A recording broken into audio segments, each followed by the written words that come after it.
There's a little bit of problems in Tinseltown, Southern California, L.A. The purple and gold is no more. Now, I could say it eloquently, but somebody would do it even better than me.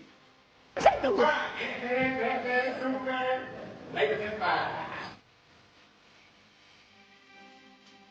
Clearly, he meant Wolves is back.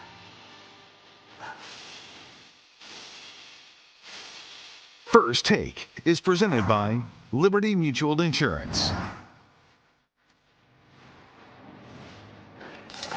Hey, good morning, everybody. Welcome to First Take. Thank you for hanging with us. And boy, do we have a lot to talk about this morning. Stephen A., you know we are thick in the playoffs when Jay Will makes his long-awaited First Take debut this spring. It's so great to have you. Looking sharp. Yeah, I've been the little brother on social. You know, I've been waiting for this moment. Yeah. I know you. I know you. Later on that one.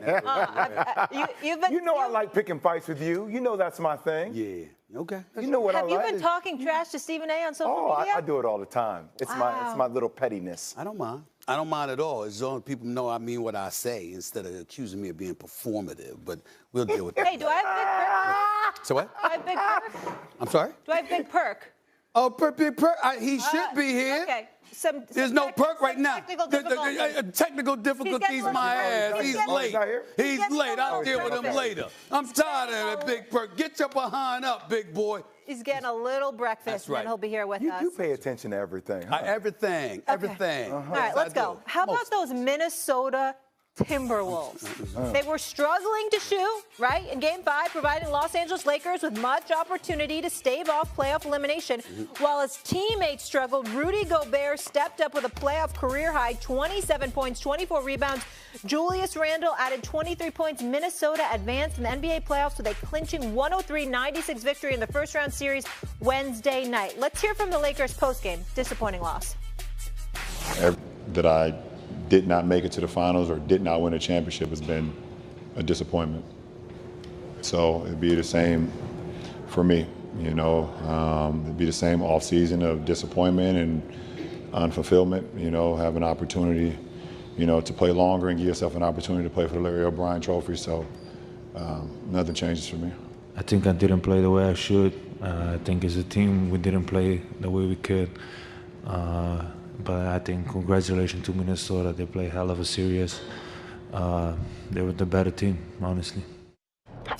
Okay, well, here we are. Chris Canty, you joined the party? In the building. Good to see you. Okay, I knew today was going to be a good day. Don't leave me. Don't leave me. On this Friday Eve. Damn, held it up here for like 6 seconds. I got you, bro. Ladies first. Good to see you, big boy. Yeah. Where's Big Poppy? I mean, Damian Woody. Where's Big Poppy at? Because he's somewhere. I mean, he hiding. Don't worry, we got a flow today. But I don't want to focus on that right now, Stephen A., because it was Minnesota in 5. What went wrong for this L.A. Lakers team?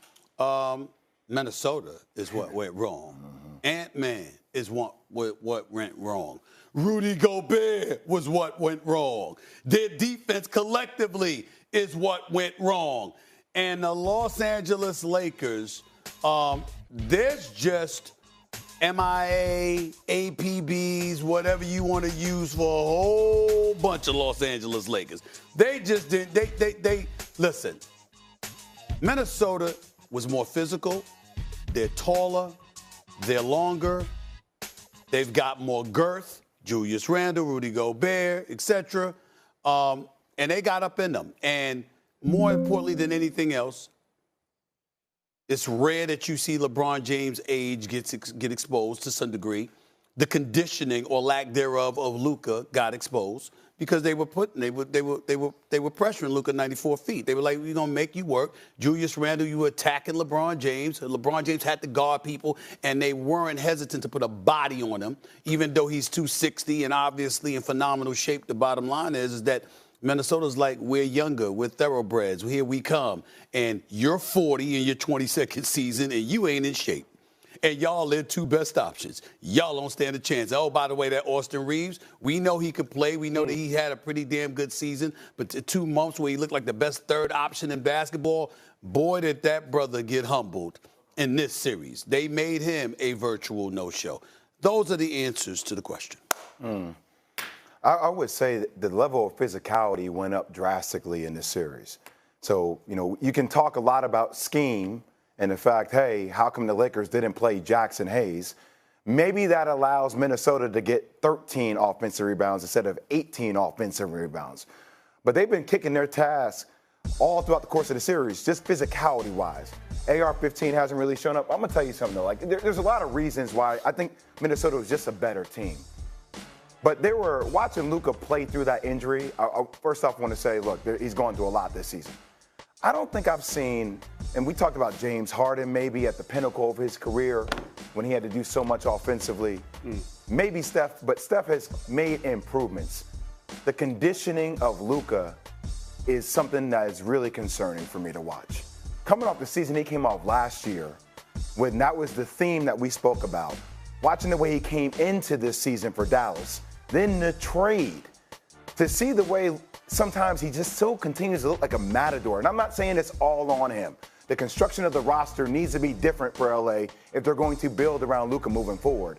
But I don't think I've seen for a long time a player so prolific offensively and then be so prolifically bad defensively as well. He got exposed and targeted every possession, it felt like, in the fourth quarter. Every. That's concerning. Yeah, the blow-bys were just ridiculous from Luka. He's a one-way player, Jay. As great as that dimension is on the offensive end and scoring the basketball, he's going to give it up on the defensive end. And the part that frustrates me as a Lakers fan, understanding the roster deficiencies that they had, even if you're a smaller team, you have to try to figure out what advantage that you have to mitigate the frontline size of the Minnesota Timberwolves, and the Lakers never leaned into that. They play at a snail's pace, relatively speaking, compared to the Minnesota Timberwolves in this particular series. I don't understand how you have LeBron James playing the 5 and the Minnesota Timberwolves have more fast break points in Game 5. That makes no sense to me. So if you're going to concede getting out-rebounded by the Timberwolves by refusing to play a big, you run them up and down the court. You find a way to neutralize what Rudy Gobert is bringing to the table, but at no point did the Lakers do that. And I think that when you look at all of the criticisms that you would have for J.J. Redick, I would acknowledge that in the Western Conference, those 3 through 10 teams, it felt like Andre Snelling's called it, a big game of rock, paper, scissors. So it just depended on what matchup you got. But even with that being said, to get gentlemen swept by the Minnesota Timberwolves, to look like that on your home court in an elimination game is absolutely inexcusable. Well, they looked like that because they were defeated after losing in Game 4, and they certainly looked like they had their bags packed. Here's what we'll say about LeBron James. Statistically, 20.2 minutes in the first half of this series, 15.4 points on 58% shooting. Second half, same amount of minutes, 10 points, 39% shooting, had 12 points in the second half of Game 5, but the last 2 fourth quarters, he had like a combined 4 points or whatever. And in Luka's case, McDaniel shot 62% whenever against Luka. Anthony Edwards shot 50% whenever against Luka. So